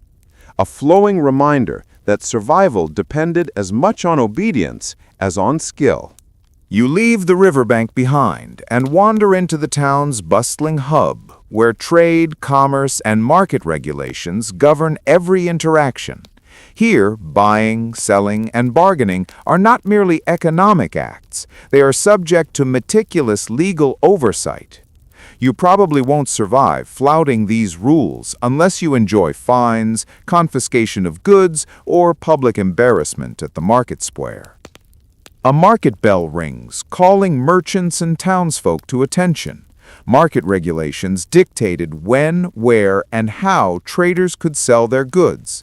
Fringe tidbit. In some medieval towns, unauthorized peddlers had to display a wooden sign admitting their illegitimacy, a literal "I am illegal" badge. Historians still argue whether strict market oversight encouraged fairness or stifled small traders. Passing a stall of vegetables, you notice scales and weights carefully arranged. Accurate weighing was legally required. Sellers using false weights could be fined, publicly shamed, or forced to destroy their merchandise. Fringe tidbit. Some towns employed official weight masters who traveled between stalls, ensuring that apples and cheese were measured properly. Medieval quality control inspectors. You move past a row of cloth merchants. Pricing was regulated, often tied to quality, origin, and guild membership. Fringe tidbit. In some cities, fines for overcharging included mandatory public apologies shouted across the square. You imagine the embarrassment as a merchant cries out, "I overcharged by half a penny," while shoppers snicker. A fishmonger arranges the day's catch on ice. Markets had hygiene and display laws. Spoiled goods were prohibited, and improper storage could result in penalties. Fringe tidbit. Some towns required fish to be displayed with heads pointing upstream, a curious mix of superstition and legal precision. Historians still argue whether these laws prevented disease or merely made officials' jobs more dramatic. Passing a stall of pottery, you notice engraved marks indicating guild certification. Goods had to meet standards, and guilds often policed compliance. Fringe tidbit. Some merchants were required to provide a sample of every new item to guild inspectors before selling. You can almost hear the dramatic murmur of inspection committees approving each jug.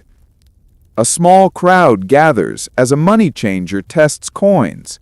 Currency regulations were strict. Debased coins, underweight coins, or counterfeit money could result in severe punishment. Fringe tidbit. Some towns required public demonstration of coin testing, turning monetary law into a small spectacle. Historians still argue whether such transparency improved trust or simply amused townsfolk. You pass a toy stall where children gather. Markets also regulated entertainment, games, and public amusement to prevent disorder. Fringe tidbit. Some stalls were required to obtain a license to sell toys that could cause injury. Early safety regulations with surprisingly modern logic. A wagon loaded with barrels of wine creaks past. Transport within markets was regulated. Carts had designated routes, timing restrictions, and weight limits. Fringe tidbit. Overloading or ignoring route laws could result in fines or impoundment. Blending commerce and infrastructure management. You notice small signage indicating the hours of operation for each market section. Opening times were legal matters. Early or late traders could be penalized. Fringe tidbit. In some towns, officials patrolled at dawn and dusk to ensure compliance, a medieval version of time clock enforcement. Passing a jeweler's stand, you see meticulous records of transactions. Record keeping was often legally mandated to prevent fraud, tax evasion, or disputes. Fringe tidbit. Some towns required public posting of certain prices or taxes for transparency. Historians still argue whether this reduced corruption or merely shifted the burden of compliance. You pass a baker, a butcher, and a spice merchant all in a row. You notice how the rules create rhythm, orderly trade, standardized measures, and predictable interactions. Fringe tidbit. Some towns mandated that market disputes be resolved immediately by local officials, blending speed, justice, and public spectacle. And finally, you pause at the center of the square, watching merchants, customers, and officials interact in a delicate dance of commerce, law, and habit. Trade and market laws weren't merely economic.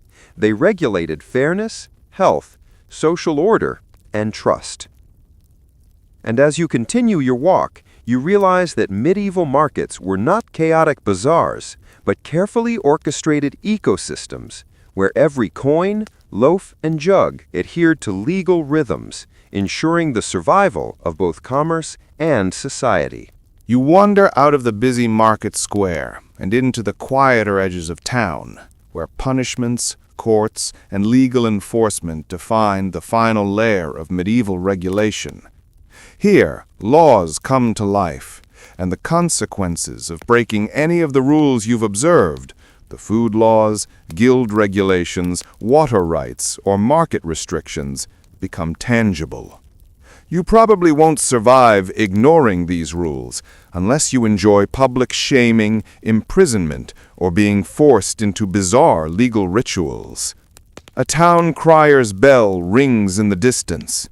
Public notice of offenses was central to medieval law. Minor infractions, late market arrivals, improper waits, or encroaching fences were posted for all to see. Fringe tidbit. Some notices included drawings or caricatures of the offender, turning legal records into a form of public entertainment. Historians still argue whether these displays were truly effective deterrents or simply served as social theater. You step past the courthouse, a squat stone building with heavy wooden doors. Trials were often short, public, and theatrical. Fringe tidbit. In some towns, jurors were chosen from local guilds, blending community judgment with formal authority. You imagine the tension as a baker defends a loaf's weight before a panel of stern citizens. Inside, you see scribes copying legal records with meticulous care. Record-keeping was central to enforcement.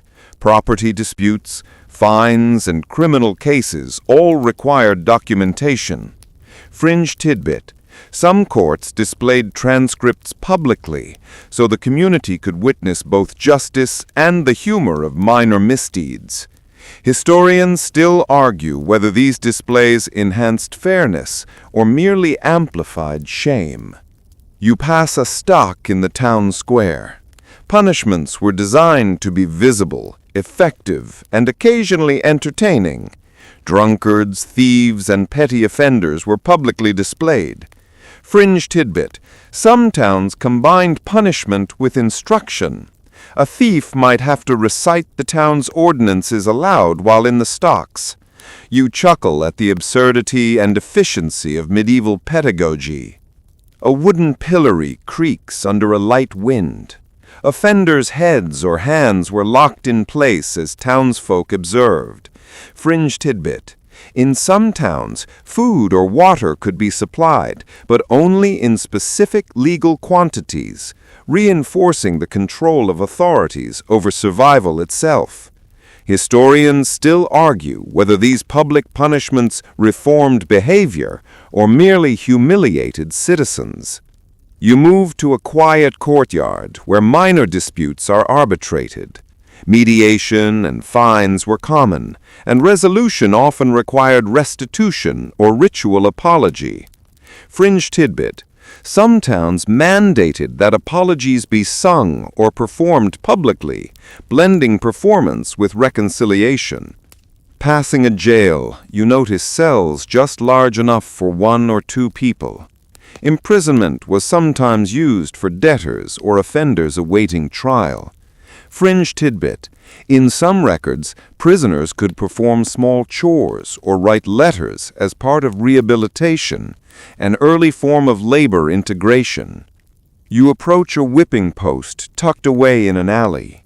Corporal punishment was codified for theft, assault, or repeated infractions. Fringe tidbit.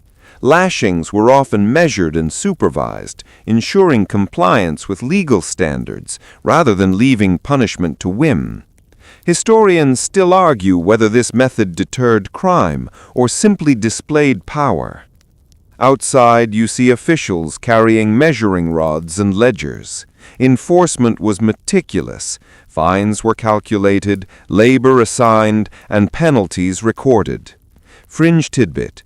Some towns had traveling magistrates who could adjudicate cases on the spot, turning streets into temporary courtrooms. You pass a small crowd gathered for a property dispute. Litigation could be oddly ritualized. Witnesses swore oaths, objects were presented as proof, and disputes were settled with a combination of law and social negotiation. Fringe tidbit. Some records show disputes resolved by tossing a staff into a river or counting pebbles, blending law with symbolic action. A public bell tolls, signaling the execution of a sentence. Execution of justice was highly ceremonial, even for minor crimes. Fringe tidbit. In some towns, minor punishments were combined with parades of instruction, where the offender demonstrated proper behavior to an amused and educated public. You notice a board listing ongoing cases. Transparency was a legal requirement. Fines, disputes, and criminal charges were often posted for the community. Fringe tidbit. Some towns printed success stories of punished offenders who later reformed, blending shame with moral teaching. Historians still argue whether this blend of public observation and law truly changed behavior or merely entertained onlookers. Passing a quiet bench, you realize that law enforcement extended beyond punishment. Officials monitored trade, labor, food, hygiene, and boundaries, ensuring that society functioned as a delicate, interwoven system. Fringe tidbit. Some towns even had night watchmen who reported minor infractions to magistrates, blending vigilance with civic duty. You stroll past the final corner of town, reflecting on the vast network of rules that guided medieval life. Every law, from bizarre hygiene ordinances to market oversight, from guild control to water management, was enforceable, observed, and often theatrical. Fringe tidbit. Some towns required offenders to finance public improvements as part of their punishment, turning misdeeds into civic benefit. Finally, as the sun sets and shadows stretch long across the square, you realize that medieval legal enforcement was not merely about punishment. It was about survival, order, and community cohesion. Every law, every fine, Every public spectacle was part of a living system designed to keep a town functioning, even if the method seemed strange, amusing, or extreme to modern eyes. And as you leave the courthouse behind, you carry with you the knowledge that every step in a medieval town, every loaf, fence, ale barrel, or cobblestone, was guided by rules meant to protect, regulate, and occasionally entertain. Now you slow your pace, feeling the town's noises soften in the fading light. The clatter of the market, the distant hammering in the workshops, the gentle lapping of the river, all of it blends into a rhythm that is part law, part life, part ritual. You breathe in, noticing the lingering scents of bread, smoke, and wet stone, and feel the gentle weight of history pressing softly around you. It's as if every corner you've wandered, every rule you've glimpsed, has left an invisible mark on the air. The peculiarities of medieval law, the exact measurement of ale, the strange insistence on overhanging branches, the public shaming rituals, even the curious regulation of ferry bells, now feel less absurd and more like careful, deliberate attempt to shape a world without modern conveniences. You imagine the town at night, empty streets illuminated by lanterns, watchmen patrolling, and fences standing quietly along the edges of homes, each a marker of order in a world that could so easily spiral into chaos. You remember the blacksmiths and tailors, the bakers and cobblers, the ferrymen and merchants, all moving under a complex choreography of law. It's almost poetic, a town synchronized not just by commerce or custom, but by codified rules, some pragmatic, some quirky, all contributing to survival. Fringe practices, the singing apologies, the bells, the inspections, feel almost like gentle whispers of authority, guiding daily life with a firm but oddly tender hand. As you wander through the square one last time, you notice shadows stretching across cobblestones, the air cooling with the evening.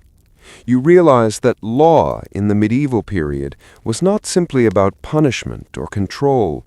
It was a framework for living, a scaffold that held together communities, families, and livelihoods.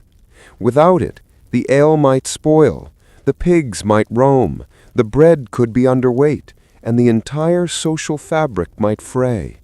You might even smile at the thought that some rules were just as much about public spectacle as practical function, reminding citizens of their place in a world that demanded both vigilance and obedience. The town feels quiet now, but alive with memory. Every wall, gate, and fence seems to hum softly with stories of regulation, survival, and human ingenuity. You can almost hear the whispers of magistrates, guildmasters, and townsfolk, all echoing across centuries. Even the oddest rules, requiring tailors to count stitches aloud, bakers to announce shortages, ferrymen to ring bells, become part of the town's gentle rhythm, and you find yourself appreciating the strange logic woven into every stone and street. You feel the day's weight lift as the shadows lengthen and the world slows. The laws, the punishments, the guild regulations, and the meticulous market rules, they're all quiet now, softened by the dimming light. You notice the subtle joy in order, the reassurance in knowing that someone, somewhere, had thought about boundaries, weights, water, and work with such care that even centuries later you can still trace their patterns. And finally, as the air cools and a gentle breeze brushes your face, you let yourself exhale. The town, with all its bizarre, meticulous, and surprisingly thoughtful rules, has become a lullaby of structure, a soft reminder that even in a world of medieval chaos, humanity found ways to organize, protect, and endure. You feel the comfort of that legacy, the quiet satisfaction of walking streets where every action, however small, was accounted for, and every person, however ordinary, mattered.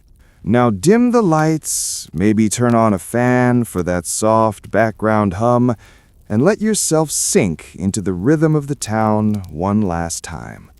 Picture the streets bathed in the gentle glow of lanterns, the distant clatter of tools fading, the soft rustle of trees along the boundary lines. Let your mind drift along cobblestones and over bridges, past markets and workshops, floating with the ebb and flow of medieval life. And as your thoughts settle, feel the reassurance that even the strangest laws, the quirkiest regulations, and the most meticulous rules were designed for one simple purpose: to help people live, work, and thrive together in a world that demanded both order and care. Let that gentle understanding wrap around you, softening into sleep, as the echoes of history fade into the night. Sweet dreams. End of script. Sweet dreams.